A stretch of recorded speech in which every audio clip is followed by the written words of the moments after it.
Hello, everyone. My name is Mary Pagano. I'm the CEO for Hera Media Group. I have a really wonderful guest here that we're going to have a chat with. You're going to love what he's up to. You never knew that light was so important, and you're going to find out more about it.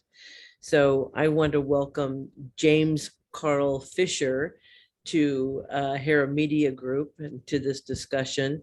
Um, James, I'm going to let you introduce yourself because your background is quite interesting, and I'm afraid I'll leave something really important about you Oh, out. So tell me about who you are and what your mission is. well, thank you very much, Mary. And I really appreciate the chance to kind of come on and chat. As far as my background and how we got to this point, I started off study as a physicist. Not a very good one, to be honest, but which I think helped. I was very interested in optics and light and the theoretical sides. But after that first experience, I got into architecture. And if there's one element in my biography, it's a bit of confusion and humility about the confusion. When I came into architecture, the the way that people would talk about light was very different from how I would talk about it, say, like in physics studies. And completely different terms, no relationship whatsoever, to be frank about it. And that always stuck with me because it meant that even as a designer, um, working with experience, working with mock-ups, working with uh, broader concepts than I was getting out of the architectural lighting industry was really important. Ultimately, I did a lot of things, so it's kind of hard to like summarize a biography in a No, no, second, that's right? good. So I would say, ultimately I ended up studying history theories at the Architectural Association in London as a master's, as a PhD, focusing on ethics and issues. And, religion was always important to me growing up. Religion, music, that it's always vital. And the way I worked that out was through the study at the Architectural Association, because they supported engaging material directly in very unique and personal terms, I would say. And you got vetted like crazy. I mean, I was terrified of my advisor, Mark, Cousins, but because you had to be true to what you were doing and you had to be rigorous in the development. Anyway, with that background, when I started working with zoos and aquariums, and it was at the London Zoo actually, when I was working in that capacity, the question of light wasn't being addressed at all. I mean, light is a very strange subject. It's been the center of so many conversations in so many different contexts over, millennia, right? But it hadn't really been introduced in zoos and aquariums in a rigorous way. And it's still not there yet. That's one of the things that we're working on. But because light is so central to physical reality, right? It's just so much a part of just how matter plays itself out. Um, it's absolutely vital for living beings, right? In a number of different ways, which we can get into. So with ZLI, as an architect, I would love to go in and design projects, right? I mean, it's fun, like thinking through issues on site with other people's problems is great. But it's not enough to solve a problem, right? If a whole subject isn't being addressed, there's no way one person can really address that adequately. And so my response had been and continues to be supporting the sciences of light and life through the arts for animal welfare and wildlife conservation, right? That's the mission of the Zoological Lighting Institute. That was a group I formed after watching an animal keeper at the Moat Marine Aquarium down in Florida. He was trying to study his seahorses, right? And he wanted to know his seahorse, right? The animals in his care. And he was worried or concerned as to the change in color due to the artificial light he was using. But he was using a lux meter at the time. And as a physicist, I would come in and say, well, why are you using a lux meter? There's no physical, like relevance to the way lux is composed to thinking about these issues. So I put the charity together to get money to people. And, you know, I had a little money at the time, so I could give it out fairly freely.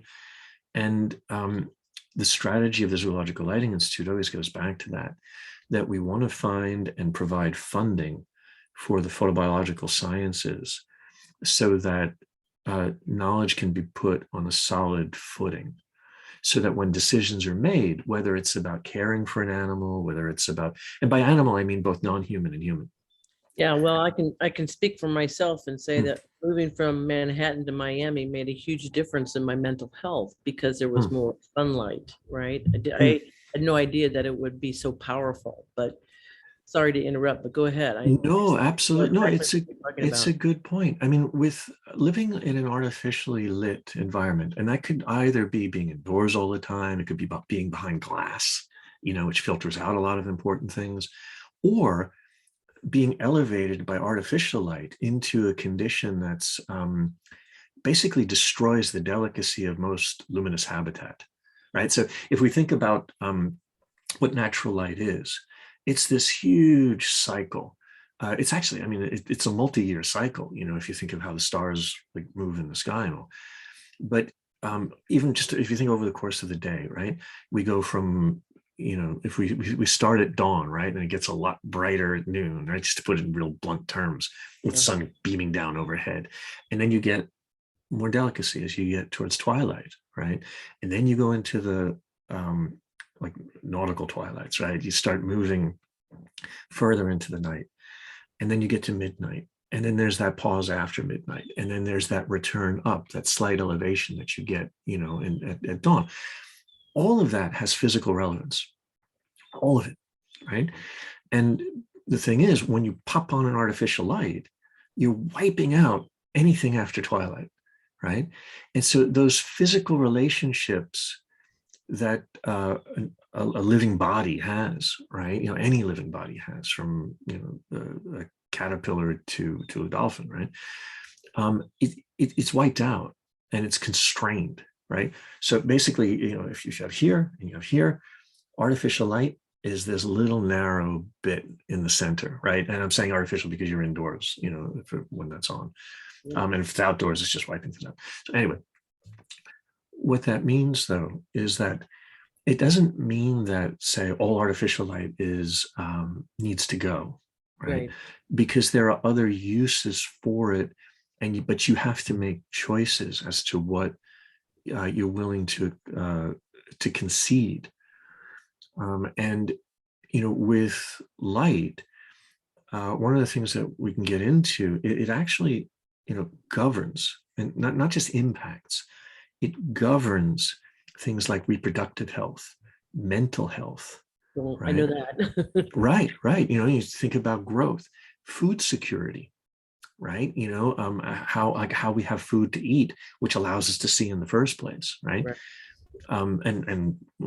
Obviously, or you might think of healthy aging, right? You know, and how, like, living things, conceive, grow, uh, you know, decline and die, you know. Light governs all of that, actually, that physical light. I'm not talking spirituality here. There's a place for that, but not here, right? Yeah. Physically speaking, light governs so many cycles uh, uh, within what we call life, right? That paying attention to the impact of artificial light, it, seeing the stars, very important, right? For many reasons, many multicultural reasons. I'd rather learn astronomy starting off by looking at the actual stars than reading it out of a book, Right. because you're actually engaged and you can kind of come to your own multicultural conclusions that way. Right. But anyway, point being, though, like, that's important. But it fits in this broader context of simple physical well-being that governs mental life as well. So, you know, with ZLI, you know, it started off wanting to get money to a zookeeper because they're chronically underpaid, and, you know, they're chronically suffering, and, you know, and I have that in me. I want to try to, you know, help when I can. It's not always a great thing, I think, but I want to, you know, help the people around me, right? You know, and so it had that component to it, and it retains that with ZLI, Zoological Lighting Institute. With ZLI, it, you know, it's there as an educational body as well, to kind of get people paying attention to an issue they're not, but also to empower the people that come in to take care of it.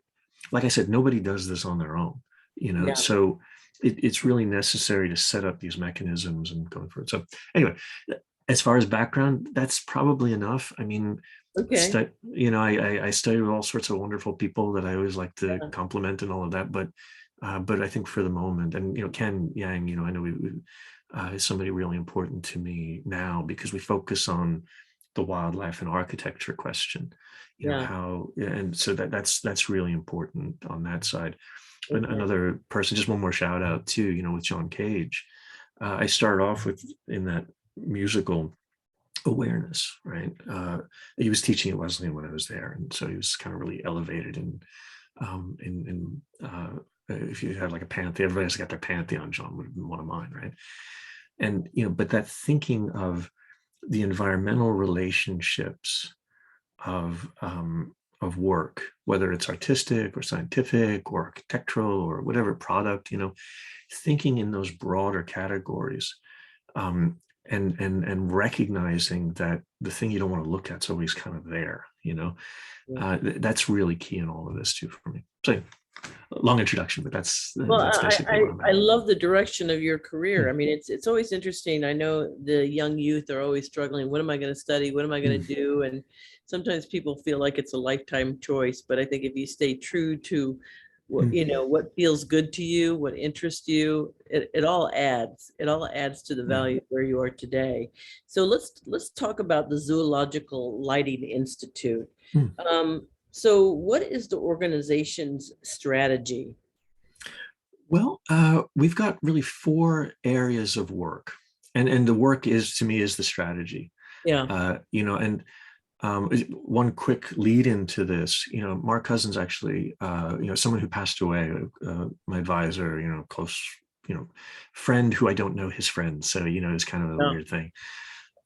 But with Mark, he used to say he was a student of Gombrich, and Gombrich told Mark in a meeting, from Mark's story, he asked him, he said, "What do you want to study? What do you want to do?" Right? And so for young people coming into this, what do you want to do? Right? Mark's answer at the time, the way he related it, was that, well, I want to read Hegel. I really want to read Hegel. So Gombrich looked back, so do that. And it sounds a little flippant, right? Because you need to prepare, you think about planning for the future and all of this. But at a very genuine way, the planning, all of that has to, I think, be focused on the immediate desire. What is it you want to do? Do it. And then with the other things, they work themselves out. Wanting to become something, that's important. But that why and how you get there. Now, I say that because with ZLI, we have 4 areas of work that we're doing right now. But it always comes back into that supporting the sciences of light and life through the arts for animal welfare, wildlife conservation. The first thing that we do are the endowments. We want to provide money, right? So rechannel money so it goes to a proper purpose. So this is like a people like us moment, right? What we like to do, and what we do, is provide funding through these endowments by writing grants with other parties and securing sponsorships to focus on the photobiological sciences. And there are basically 3 areas that we do. They're photophysiology, so how light affects a body, right? Mine or anybody's, right? How light affects that. Looking at different animal classes. We have sensory ecology. So how do we map space using light, right? So how does the light contribute to the mapping that we're capable of? Mapping, but by that, I mean, what is that perception? So it's intimately tied into consciousness and mental welfare. And, it starts with that. But sensory ecology is really about how do you map space? How does an animal map space? And it's always going to be different depending on the class or the species or even the individual, right? And the last one is the integrative biology. So how does light impact our environment through its relationship to animals, right? So that's the 3rd area of funding that we want to get through these endowments. That might relate to disease, so if I flick on a street light, I'm going to be attracting insects in, right? Generally biting, stinging insects that may be carrying this disease or that, right? I might also be reallocating the concentration of those animals, affecting the food chains. Right. or the disease susceptibility, or I might be modifying the way those animals use time, so the phenology of it.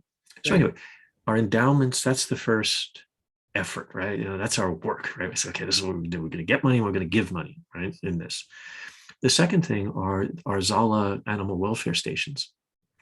Zala stands for Zoo and Aquarium Lighting Assessment, right? So Zala sounds a lot better than that, right? Okay. But what this is, it's a Zala station is an animal welfare monitoring product franchise, right? Okay. The idea that you monitor animal welfare, right? So you don't leave it to chance. And there are criteria that a Zala station, would rely on. Right. We rearranged something called the 5 domains of animal welfare. There's Right. that 5 domains model that Right. looks at 5 domains does it where that model looks at behavior. So I should go in order. It goes from environment to health to nutrition, and it looks at different metrics for every different species, individual, and habitat, right? And it talks about those 3 elements. Then it also requires behavioral monitoring. So you look at what the animal's actually doing and what's appropriate for it to do. And then finally, from that, those 4 contributing factors, you look at the mental health and you can make a judgment. Is this in a good state of mental welfare or a bad state of mental welfare? With our Zala stations, and again, these are franchises that a zoo, aquarium, a community, agricultural, like they can, acquire a franchise, right, to do this. We do it a little differently because we're focused on light. We take the 5 domains model, which we say is, okay, this is the best out there. We really like this way of looking at it, but we focus on mental welfare first, which is odd because how do you adjudicate mental welfare, right? I can't talk to the animals. I'm not, Doolittle. So the way that you do that is to say, well, consciousness is in perception. Right. If I'm talking about perception, I'm talking about the natural luminous environment. I know there's acoustics and there's touch and there's magnetoreception, all of that. But if I look at the electromagnetic fields around an animal and I measure those and I monitor, what I can judge are the opportunities for mental welfare. Right. So it shifts thinking a little bit from the idea of comfort. Do I feel good? Right. As opposed to, do I have the opportunities? And by I'm projecting, animal-wise. Do I have the opportunities to explore my states of consciousness? And that's a different way to phrase it, but it Right. shifts it shifts the conversation from comfort to opportunity within animal welfare. The Right. Zala stations allow us to do that. The main vehicle with Zala too, I would say, is simply measuring light. Right. And they're not free, they're not cheap. I would say without a station, simple equipment use is like a $50,000 investment.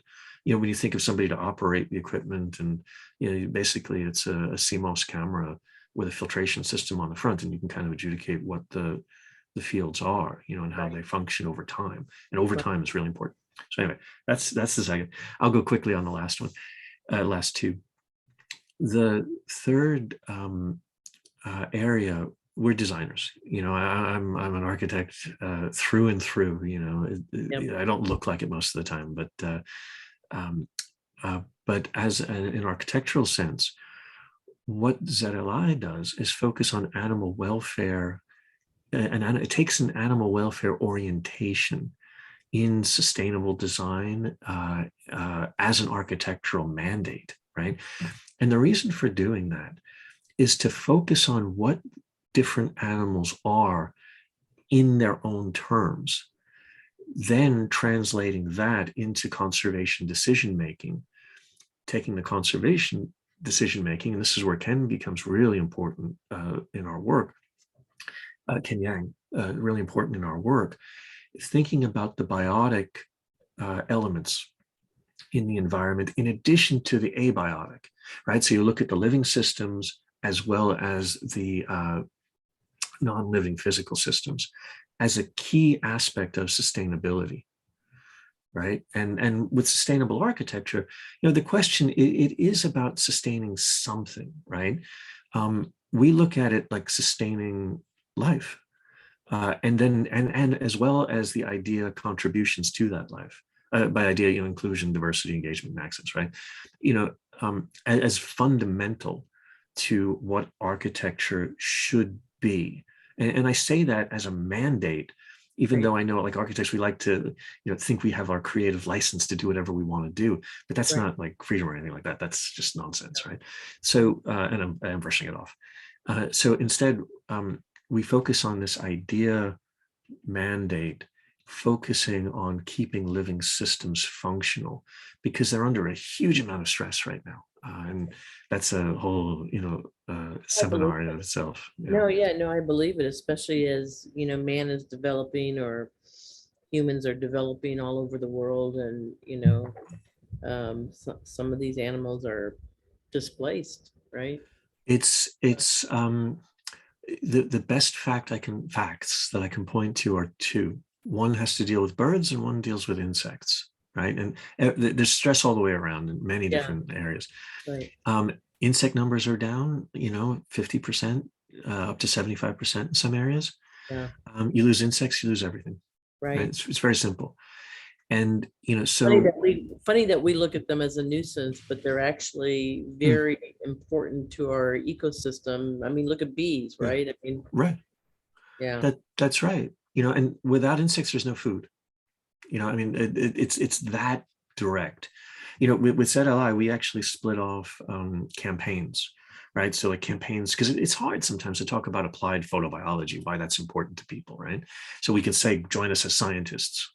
But with the campaigns, what they'll do is they'll show an issue, right? So they'll talk about, I'll just go straight to it. With Insect Apocalypse, one of the campaigns, it focuses on the impact of light on insect populations because food security is a really, really big issue.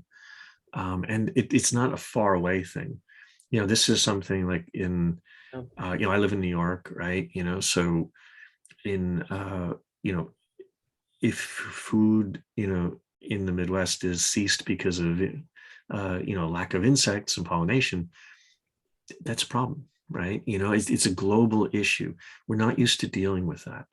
yeah, But anyway, the other side of it is on the bird side of it. And I mean, we can go through all different species too, yeah, yeah, other classes. But with birds, the uh, our campaign is Save a Billion Birds, because a billion birds will fly into glass every single year in the U.S. alone. So globally, you multiply that, by well, probably a quarter of a factor of that. It could be more. I mean, that I'm just speaking off the cuff with that. The billion is well set as a number. But the issue there, though, is that one, it's kind of a wasteful take, but the other, bird populations can't rebound from that. And so you see like groups like, I think there's a 3 billion bird group out there. It's their Audubon had a couple of initiatives with this. ABC had some issues. American Bird Conservancy had programs highlighting all of this.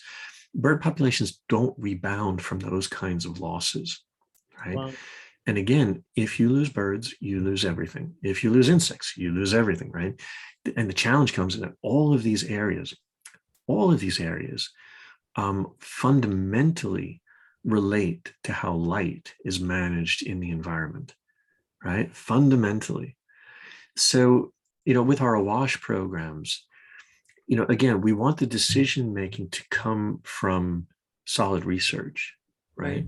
So it fits kind of, that's why I mentioned it third.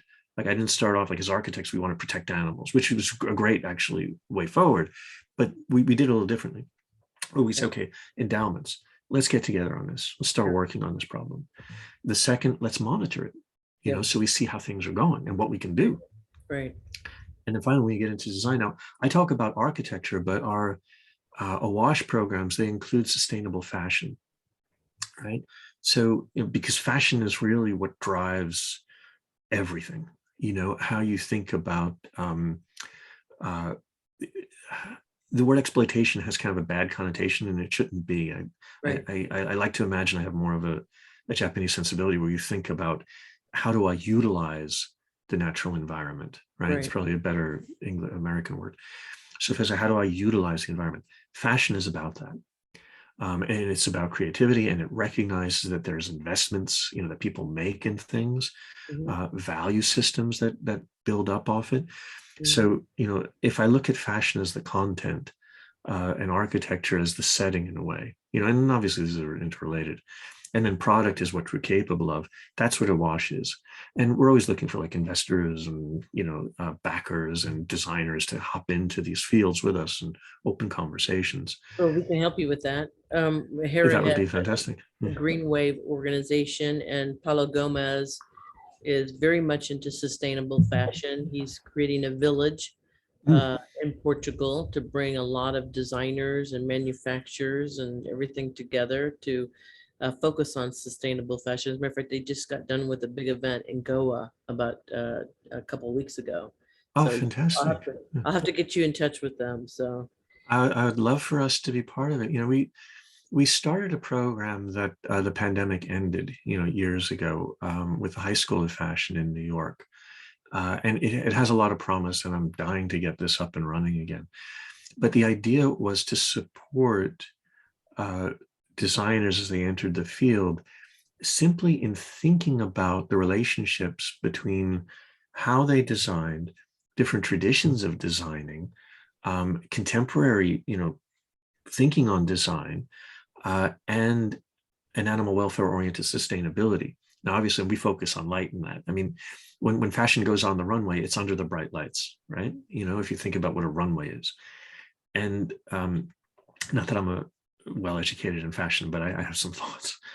It that setting has a certain optical relationship, right? It's a certain. If I look at that natural flow of night and day again, it's fixed in that image producing section in that kind of narrow middle range.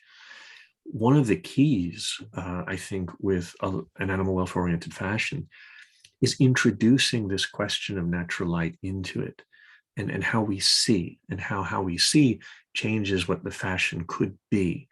Now, that's not the only, obviously how we see is not the governing factor in most fashion. There's a lot of other things that go in. I mean, light is a word before it's anything else, So, and that's kind of fits in this.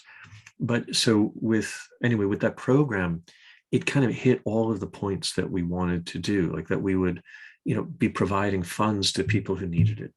That's the first thing. And because of that funding, they're able to explore issues that maybe nobody had dealt with before. yep. And so it's a way, it's a kind of a career invention. So with the program and Go, I would be thrilled, to see that fashion aspect. And it kind of like the last thing, and I know I'm going on way too long here, but this is the work, So the fourth component, if we had the Zala and the ZLI endowments, the Zala stations, the monitoring, a wash, the animal welfare orientation and design. The fourth are idea programs, the inclusion, engagement, diversity, and access, right? Or I don't mix that around, but we have programs called Photodiversity Films. And Photodiversity Film, that used to have the title over this section, but I changed it to the idea programs recently. The Photodiversity Films were about making these issues relatable. So for each of our campaigns, we could do documentaries, and we had in the past. We did a Firefly documentary that I'm actually really proud of, Brilliant Darkness. We did it in Japan and the US, and the idea was to do a multilingual media production that would start to raise these cross-cultural relationships to animals and light. That was the idea of Brilliant Darkness. With Photodiversity Films now, we have two different types of productions. One, we're calling it Inhumanities eco-docudramas, right? The Inhumanities series produces character-driven anime as a way to put people on screen and into the conversation. Documentaries, they tend to create expert speaking to non-expert. And because of that, I found that we were actually preaching to the choir with Brilliant Darkness. We would go into a film festival, and and again, the director Emily Driscoll did an amazing job, right? I always have to compliment her on this. But we would go into these environmental film festivals, and they were wonderful. You get to meet colleagues, things like that. But they already kind of knew, Yeah. I mean, like maybe not the specific issues, but because they already knew, there wasn't that urgency to say, we need to be part of this, right? Because there was a feeling that they already were. Yeah. With the character-driven anime that we're producing now, the idea is to say, look, this is what we're facing and this is what we do, right? Those two things, what we're facing and what we do. And by we, that's a very general we. Right. But the two that we've got going right now, and this is worth kind of highlighting, I think. One is called The Afterlife of Whales, and the other is called The Green Year. The Afterlife of Whales is part of our Beached campaign. The Beached campaign is organized to combat anti-Asian hate. Not enough is being done. Just to be very blunt about that. Not enough is done to really combat that issue. It's a big problem for many reasons. There's the personal reasons, and humanitarian reasons why you would do that kind of thing, why you would want to tackle anti-Asian hate. But there are also scientific reasons. The flow of really good research is hindered by this, coming out of Japan, coming out of China, coming out of Southeast Asia, into the general literature. If you type in whale Japan on a Google search, you will inevitably come up with just horrible anti-whaling sentiments and no research. And there's an amazing amount of research going on, whether it's in Hokkaido or down in the Mie Prefecture, wherever you go, there's a lot, right, of really good stuff. It doesn't flow. So our Beached campaign, we took a cue from the adaptability of whale eyes to function at the bottom of the sea and on the surface and all over the globe. We took that as a cue to say, look, adaptability and accommodation, is really vital. Right. So we took that as our cue. The Afterlife of Whales tells the story of a young dolphin trainer in Japan who is impoverished for a number of reasons. Ends up taking a job on a scientific whaling ship, which again is taboo to talk about these things sometimes. We put her on the ship, and her career as a marine conservationist starts there. And then she has a career that goes through New Zealand and back through the US, and she suffers an anti-Asian hate crime, a bias crime here in the US, and goes back to Japan at the end of it. It's a very, very compact story, of our heroine. But the goal, though, is to humanize the character, because it's not really done. And we're doing it as anime because it's a way that people relate. Now, the Green Year is part of our Save a Billion Birds campaign. Okay. I'm doing these at length because I think both of these talk about very fundamental issues for ZLI. With the Green Year, the story is actually of an African-American man who wants to complete a big year. A big year is a birding event that, every year people try to see as many birds as they can, and you've got to travel all over. There was a film called The Big Year with Jack Black and Steve Martin and Owen Wilson. It's like very famous a few years ago. Right. But there's some presuppositions in that. The fact that you can travel, contributes to a big year. Yep. Black birders are not a hashtag, right? That's one of the themes of this film. Right. In that, that question of access to nature, of access to science and opportunities. Right. So what we do in our film, a series, both of these are 21 episode anime series. Yeah.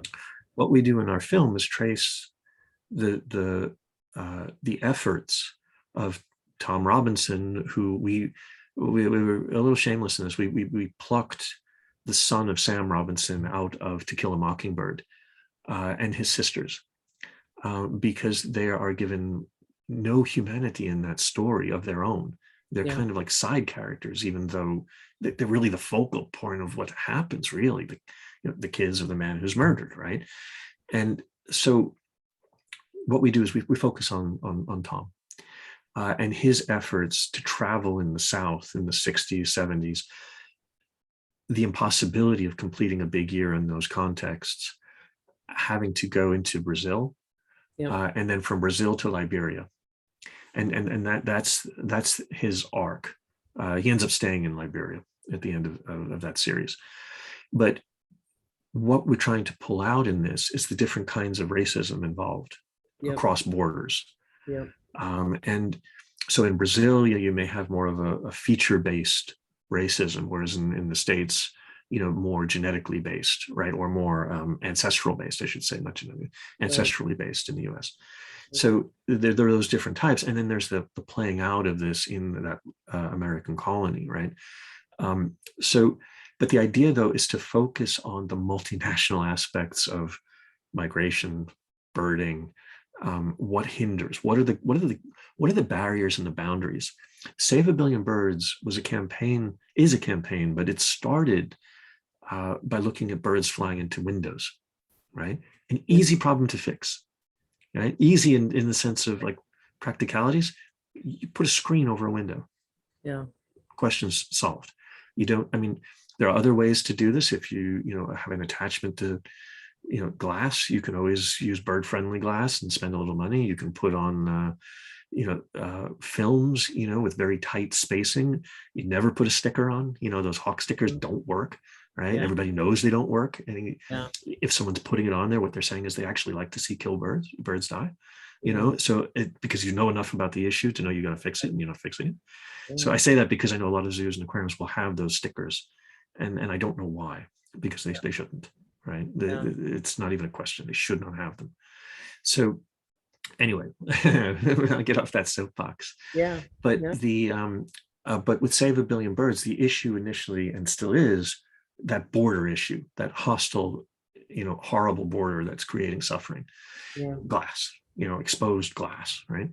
So with the Green Year, the idea is to look at refuges within this, and what are these obstacles, and how to, and the point to make them absurd a little bit. Racism is absurd, right? There's just no like logic to it. It's an absurd kind of fantasy that guides that horrific way of thinking.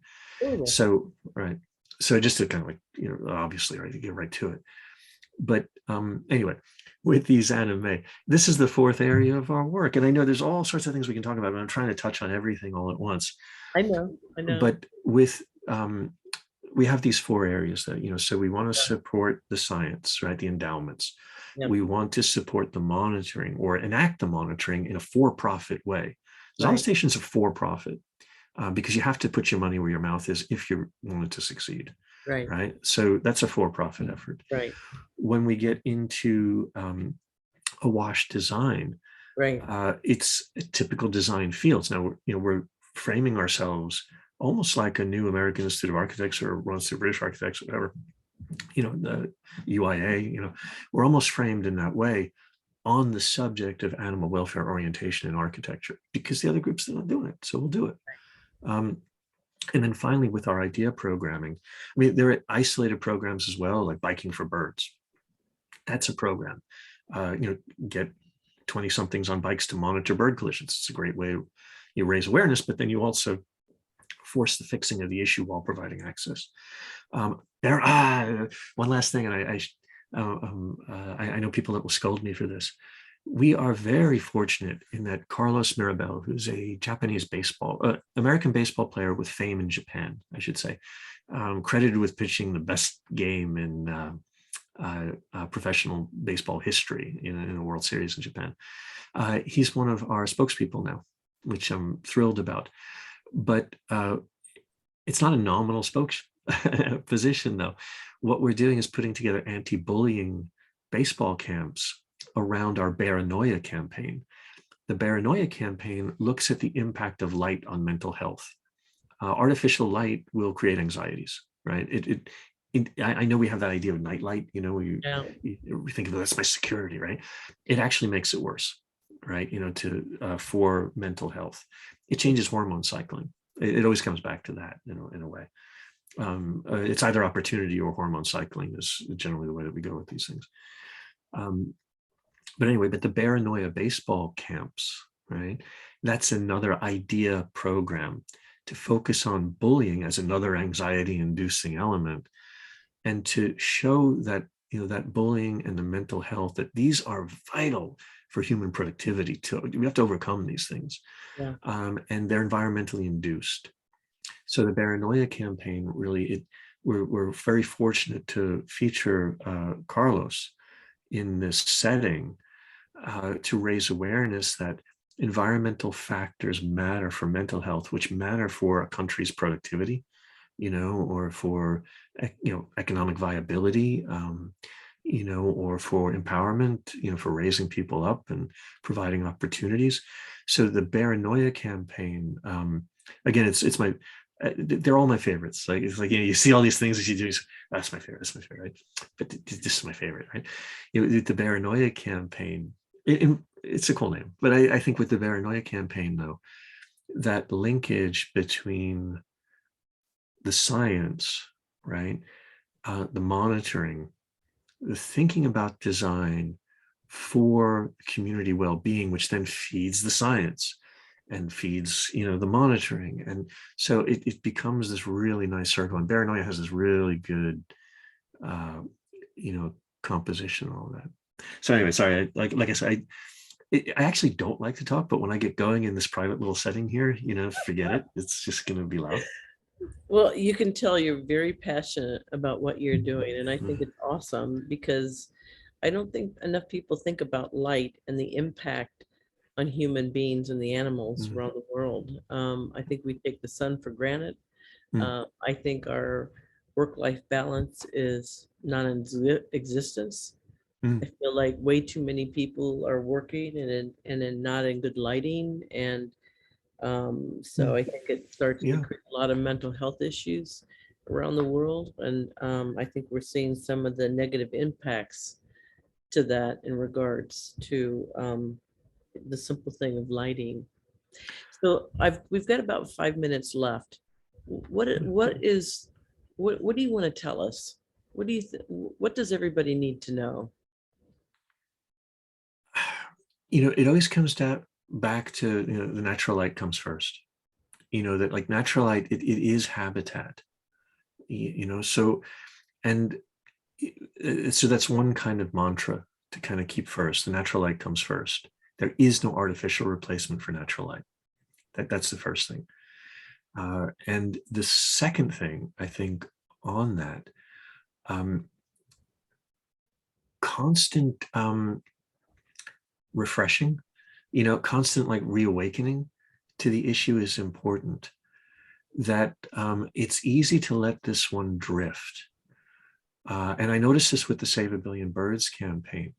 It's very easy to prevent birds from flying into windows. And I say this, and the key is you get rid of the window. It's something that people don't like to say on the bird conservation side, because you have this feeling that like glass is inevitable, right? It's not. Exposing glass to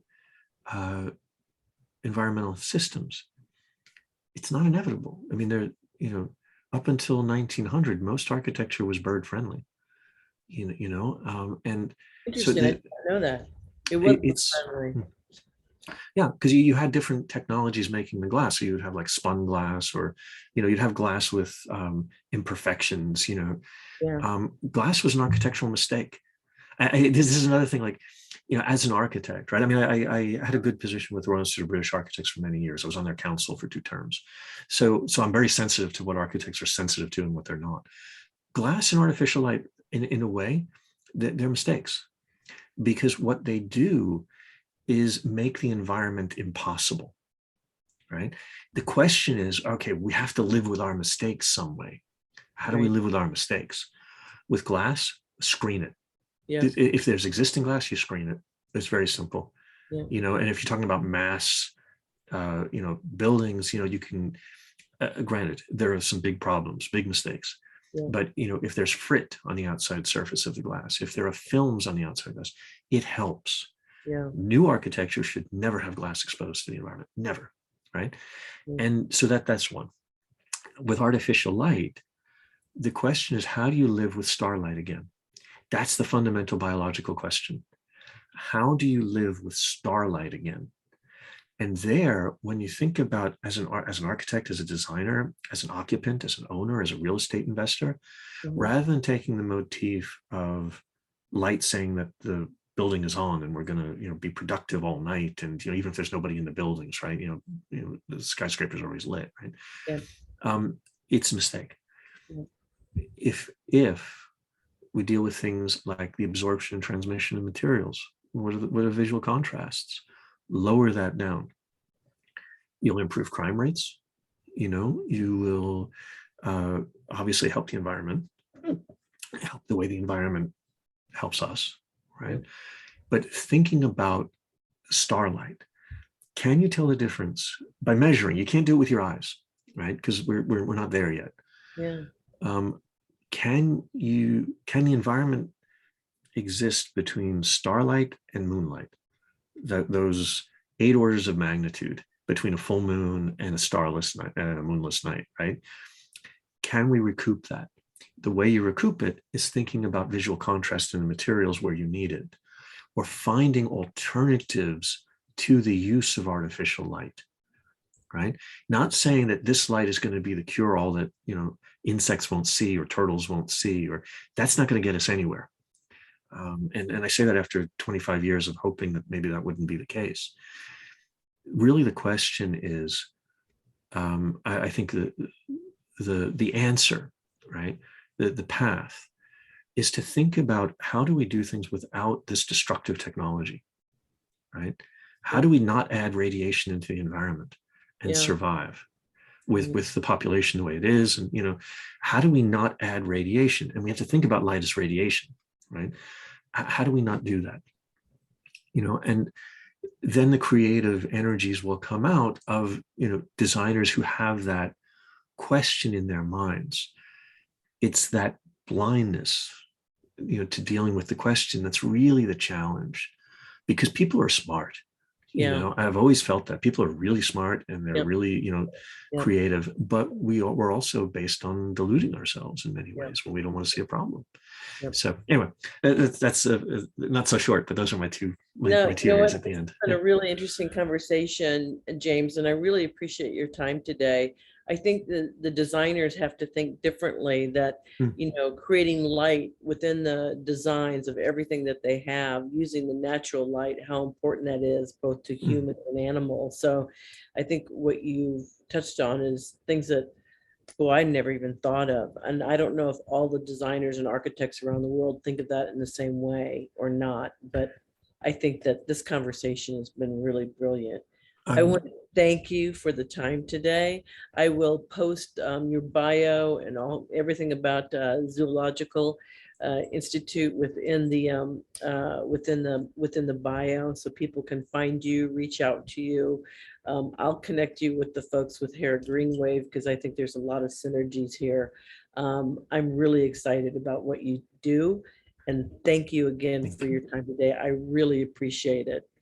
Thank you so much, Mary. Thank you very much. I really do appreciate the time, because it is a new field and there's not a lot of time, to all of this. So any opportunity, I'm really grateful. It's why the energy comes out when I'm asked the question. So thank you.